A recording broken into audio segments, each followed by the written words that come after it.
वृक्षारोपण के नाम पर हर वर्ष उत्तर प्रदेश सरकार प्रदेश को करोड़ों रुपए देती है। वहीं केंद्र सरकार भी इसमें सहयोग करता है, लेकिन यहाँ हर वर्ष करोड़ों पौधे लगाए तो जाते हैं, वो भी कागज़ में लगाए जाते हैं। हकीकत में अगर जब जाते हैं तो गमन ही सामने आता है। ऐसा ही एक मामला जो है तब सामने आया जब बांदा के एक याचिकाकर्ता ने बुंदेलखंड के पौधे रोपण की जो है पूरी खबर खंगाली और इसकी याचिका हाईकोर्ट में दाखिल की, जहां 300 करोड़ रुपए का गमन सामने आ रहा है।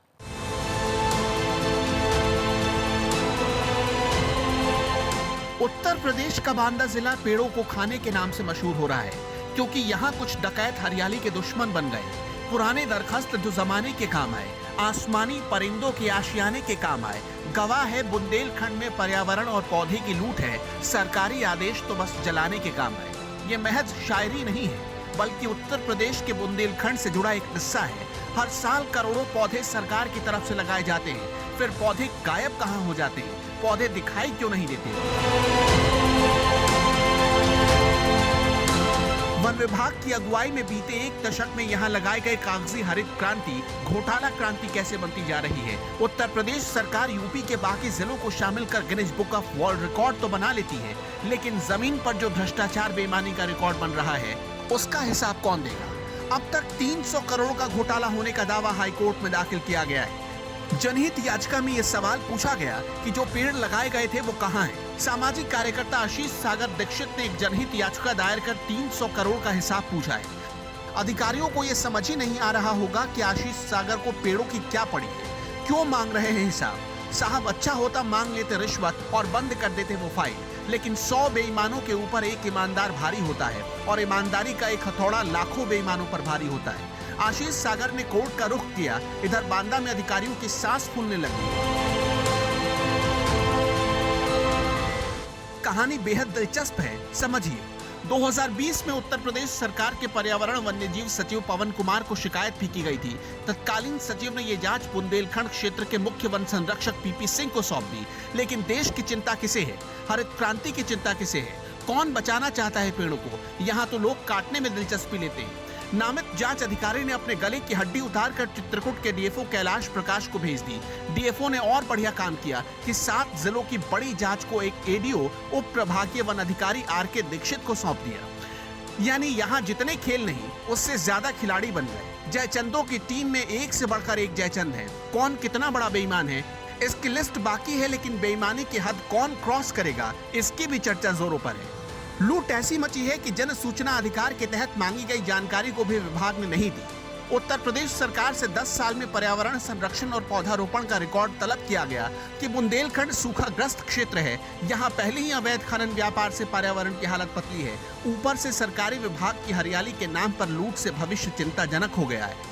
राष्ट्रीय वन नीति के तहत 33% वन क्षेत्र हर जनपद में आवश्यक है, लेकिन बांदा में सिर्फ 1.1% वन क्षेत्र है। वहीं महोबा में 4.5 पर ही सिमट गया। ये सूरत करीब पूरे बुंदेलखंड की है, जहां पौधारोपण पर सरकार ने करीब कई करोड़ रुपए खर्च कर दिए। बांदा में पिछले 10 सालों से घोटाला का वो रिकॉर्ड बना है जो शायद कामयाबी का नहीं बन सकता।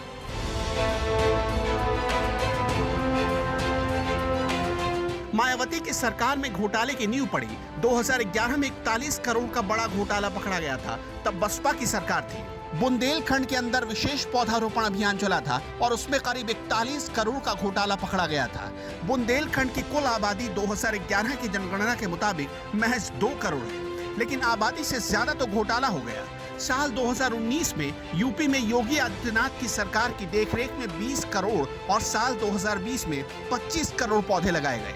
लेकिन संवाददाता ने जब जमीन पर देखने की कवायद शुरू की तो बांदा की जो तस्वीर थी वो हैरान करने वाली मिली। अब सरकार आई अखिलेश की। साल 2016 में 10 हेक्टेयर जमीन पर 5000 पौधे लगाए गए थे, लेकिन आज ये जमीन वीरान लगती है। बबूल के पेड़ से पटी है। जमीन पर हरियाली तो नहीं दिखती, लेकिन सन्नाटा जरूर दिखाई देता है और बोर्ड आज भी लगा है। उत्तर प्रदेश ने वृक्षारोपण के नाम पर 4 बार विश्व रिकॉर्ड बनाया। 2 बार सपा सरकार में बनाया, 2 बार योगी सरकार में बनाया, लेकिन ग्राउंड जीरो पर इसकी हकीकत क्या है, वृक्षारोपण कितना तय तक किया गया है, ये हम दिखाने आज आपको लाए हैं। हम झाड़ियों में छिपकर यह आपको दिखाना चाहते हैं कि ये बोर्ड जो लगा हुआ है वृक्षारोपण के नाम पर, यह बांदा जिले के भूरागढ़ इलाके में है और यह लगभग 10 हेक्टेयर ज़मीन पर जो है 5000 पौधारोपण किया गया था, लेकिन आज सब कुछ झाड़ियों में तब्दील हो चुका है। केवल यहाँ पर 3-4 पौधे ही नज़र आएंगे जो आज लगे हुए हैं। यह वृक्षारोपण सन 2016 में किया गया था, लेकिन उसके बाद से यहाँ कुछ नज़र नहीं आ रहा। केवल गिनती के ये 4 पौधे नज़र आ रहे हैं। इस बात की तफ्तीश करता है ये बोर्ड, जिसमें यह साफ साफ लिखा है कि 10 हेक्टेयर ज़मीन पर यहाँ 5000 पौधे रोपण किए गए थे। पौधारोपण होता है लेकिन केवल कागजों में ही होता है, जिसकी तफ्तीश अब हाई कोर्ट कर रहा है। अखिलेश यादव की सरकार में 5000 पौधे लगाए गए थे, लेकिन ये जगह देखिए, यहाँ तो बबूल ही बबूल है और बोर्ड आज भी जिंदा है। हमारे कदम आगे बढ़े। हमें उम्मीद थी कि घोटाला और भी मिलेगा, अधिकारियों की लीपापोती और मिलेगी। कोई पेड़ काट ले गया, कहीं पेड़ सूख गए। कटे हुए पेड़ घोटाले का कागज तो नहीं बन सकते, लेकिन वो इशारा जरूर करेंगे कि अधिकारियों की जेब गर्म हुई होगी। महोबा हाईवे पर काटे गए 8000 पेड़ों के बदले सरकार ने पैसा भी दिया ताकि नए पौधे लगाए जाएं, लेकिन अब तक सब हजम कर रहे हैं। सड़क बने 3 साल से अधिक वक्त हो चुका है, लेकिन पर्यावरण मंत्रालय में एनओसी लेने के वक्त भी एक शपथ पत्र के अनुसार दोगुने पौधे लगाने का दावा आज तक पूरा नहीं किया गया। बांदा से हरदा मार्ग पर सड़क के दोनों तरफ लगाए गए पौधे नदारद हैं। इस समय हम महोबा झांसी मार्ग खैरादा में खड़े हैं, जहां वृक्षारोपण का कार्य किया गया था। ये आप साफ तौर पे देख सकते हैं कि ये जितनी ग्रिडें बनी हुई हैं वृक्षारोपण की, ये सब ध्वस्त हो गई हैं, सारी गिर गई हैं। किसी में एक भी पेड़ नहीं दिख रहा है। इससे आप अनुमान लगा सकते हैं कि जो वन विभाग है वो कितना जागरूक है और इन पौधों को लगाने के बाद कितना इनका ख्याल रखता है। इसी तरह कागजों में करोड़ों रुपए के पेड़ लगा दिए जाते हैं, लेकिन उनकी देखभाल ना ही होती है और ना ही पेड़ खड़े नज़र आते हैं। आपको बता दें, बुंदेलखंड एक्सप्रेसवे जो बन रहा है, करीब 1 लाख वृक्ष जो है उसके काटे गए हैं। उसके एवज में जो है उससे दुगना वृक्ष लगाने का एफिडेविट भी दिया गया है। लेकिन उससे जोड़ते हुए मैं आपको बता दूं, ये जो महोबा मार्ग है इसमें भी करीब 8000 पौधे काटे गए थे और उसको लगाने का एफिडेविट दिया गया था, लेकिन आज तक इस हाईवे में एक भी वृक्ष नहीं लगा। ये वह जस का तस वैसे ही चला है। वृक्ष काट लिए गए, गायब हो गए, लेकिन वृक्षारोपण नहीं किया गया, लेकिन कागजों में सब दर्शा दिया गया है। पड़ताल यही नहीं रुकी। हम पड़ताल करते करते पहुंचे बांदा की कृषि विश्वविद्यालय। 3 जुलाई 2020 को प्रदेश के कृषि मंत्री सूर्य प्रताप शाही के आगमन पर उनका ही रोपित पौधा सूखा मिला। आज ही ये तस्वीर कैमरे में कैद हो गई। ना जाने इतिहास में इसे क्या रूप दिया जाता, भविष्य में न जाने कितनी बातें बनती, लेकिन मंत्री का लगाया पौधा हमें तो सूखा मिला। विश्वविद्यालय परिसर में 28 जुलाई 2020 को वन विभाग ने 30 लुप्त प्रजातियों के 340 पौधे रोपित किए थे, लेकिन एक भी आज आपको हरे नहीं दिखेंगे।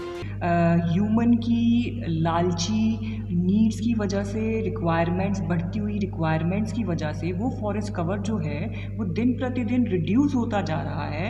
And according to NRSA, that is national remote sensing agency, वो फॉरेस्ट कवर 33% से रिड्यूस होकर वो 19% हो गया है, जो कि बहुत तेज़ी से और आगे आने वाले समय में और ज़्यादा रिड्यूस होगा। और फॉरेस्ट क्या है, वो हमारी ज़रूरतों को पूरा करता है। अगर फॉरेस्ट नहीं रहेंगे, यानी कि पेड़ नहीं रहेंगे, वृक्ष नहीं रहेंगे, पौधे नहीं रहेंगे, तो हमारे पर्यावरण में जो प्रदूषण है वो भी बढ़ता चला जाएगा। जो रेनफॉल होती है, रेनफॉल नहीं होगी। क्यों? क्योंकि जो हमारे वृक्षों की जो रूट्स हैं वो क्या करती हैं, सॉइल पार्टिकल्स को होल्ड करके रखती हैं। तो अगर वृक्ष नहीं होंगे, उनकी जड़ें नहीं होंगी, तो सॉइल इरोजन बढ़ेगा। सॉइल इरोजन के बढ़ने बढ़ने से क्या है, जो हमारी ऊपरी जो हमारा टॉप लेयर होता है मिट्टी का, जो कि मोस्ट फर्टाइल होता है, वो क्या होता है, बंजर होता चला जाता है। वो एक जगह से दूसरी जगह पर मूव कर जाती है due to wind, due to air, due to water, जिसकी वजह से हमारी मिट्टी जो है उसकी उपजाऊ शक्ति, फर्टिलिटी कम होती चली जाती है।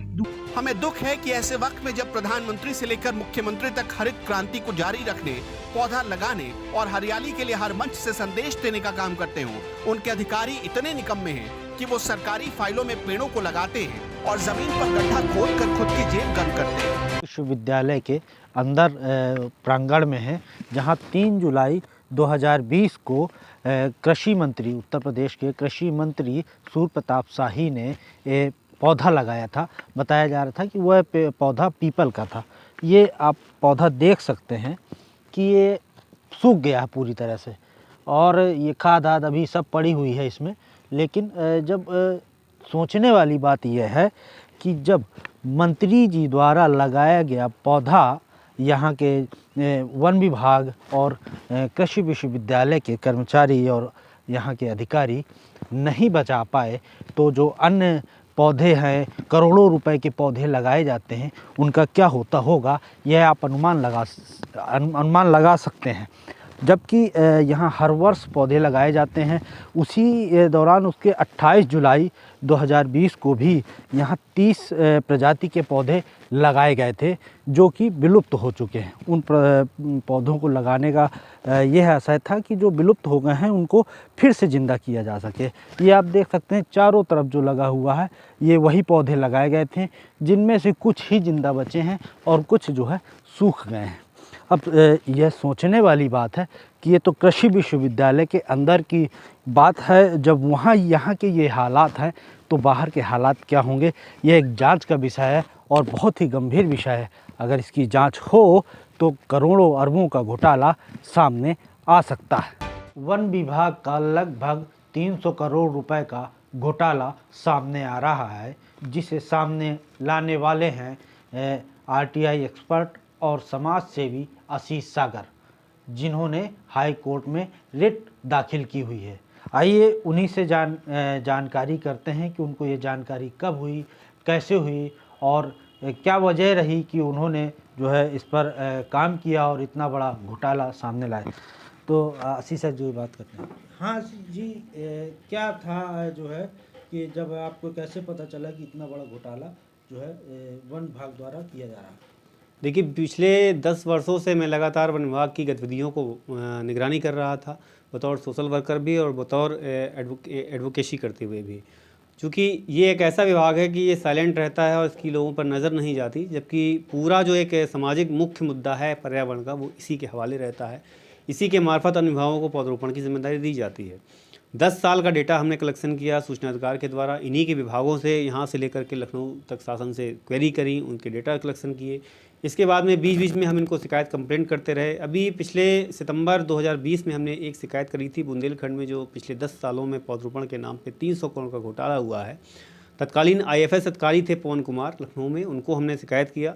पवन कुमार ने वो जांच आपके बुंदेलखंड वन संरक्षक PP सिंह को दे दी। PP सिंह ने क्या किया कि उस जांच की का फंदा अपने गले से उतारने के लिए चित्रकूट के जो DFO हैं मौजूदा कैलाश प्रकाश, उनको दे दिया। कैलाश प्रकाश ने एक और अच्छा काम किया कि अपने ही अधीनस्थ जो है अधिकारी जो था SDO उप प्रभागीय वन अधिकारी, जो 2011 में आपका तिनवारी विधानसभा में बाना में रेंजर रहे हैं और पौधरोपण घोटाले में शामिल थे, उनको जांच दे दी गई। यानी कि मगर की जांच मछली करेगी और पूरी जांच को वो 8 महीने दबाए रखे रहे। इसके बाद में जो हमने उनसे सूचना अधिकार में आख्या पूछी, तो उन्होंने बरगढ़ का एक देसाह ब्लॉक पड़ता है चित्रकूट का, पूरी जांच को उसी एक ब्लॉक में समेट दिया, ये कहते हुए कि इस ब्लॉक में सारी चीज़ें मुकम्मल हैं और जांच को वहीं बंद कर दिया गया। हमने जब देखा कि एक SDO ने इस तरह का काम किया, तो हमने फिर शासन को पार्टी बनाते हुए चित्रकूट DFO को पार्टी बनाया, वन संरक्षक को पार्टी बनाया और हाई कोर्ट में, माननीय हाई कोर्ट में हमने एक रिट PIL जनहित याचिका दाखिल करी है, जिसपे आपका जो है 15 फरवरी डेट लगी हुई है। माननीय चीफ जस्टिस गोविंद माथुर जी ने इनसे 10 साल का रिकॉर्ड मांगा है और जो है हमारी उसमें जो प्रेयर है वो ये है कि इसकी एक या तो आपका स्वतंत्र एजेंसी से जांच कराई जाए या सीबीआई के माध्यम से इसकी जांच करा करके इस घोटाले, जिसको हम कहेंगे हरित भ्रष्टारोपण, उसमें शामिल एक से एक व्यक्ति को, जो भी प्रत्येक शामिल है जिसने समाज में पर्यावरण की लूट के नाम पर इतना बड़ा कांड किया है, उसको सज़ा मिलनी चाहिए। हमारे समाज में ऐसे ही लोगों की आवश्यकता है। जब तक ऐसे लोग हमारे समाज में हैं तो इन घोटाले वालों की खैर नहीं। बांदा से ग्लोबल भारत के लिए दीपक कुमार पांडे।